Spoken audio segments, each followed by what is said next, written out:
માં મેલડીને વારીને પાછા ફર્યા એટલે ભૂપતસંગ બોલ્યા, બહેન, મારે પણ માં મેલડીને મારા રાજમાં બેસાડવા છે. પછી માં મેલડીએ ભંકોળાના રાજમાં આસન વાળ્યું. હવે ભૂપતસંગના રાજ્યમાં મેલડી બેઠા એટલે ભૂપતસંગને માં મેલડીની ભક્તિનો રંગ લાગ્યો. ભૂપતસંગ દર રવિવારે મેલડી માતાના મઢે દર્શન કરવા જતા.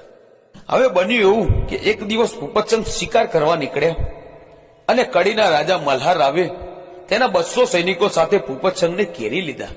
ભૂપતસંગને નક્કી થઈ ગયું કે હવે મર્યો જ સમજો. પણ આ દિવસે રવિવાર હતો એટલે ભૂપતસંગને મેલડીમાં યાદ આવ્યા કે હે માં, હું મરું છું એનો અફસોસ નથી, પણ આજે રવિવાર હતો. જો તારા દર્શન થઈ ગયા હોત ને તો મારો જીવ સદગતિએ જાત. ભૂપતસંગ આટલું બોલ્યા ત્યાં તો ઉગતાની મેલડીમાં ભંકોળામાં જાગૃત થઈને રથડો જોડીને ભૂપતસંગની વારે આવી બોલ્યા કે આ 200 સૈનિકોના ઘેરામાંથી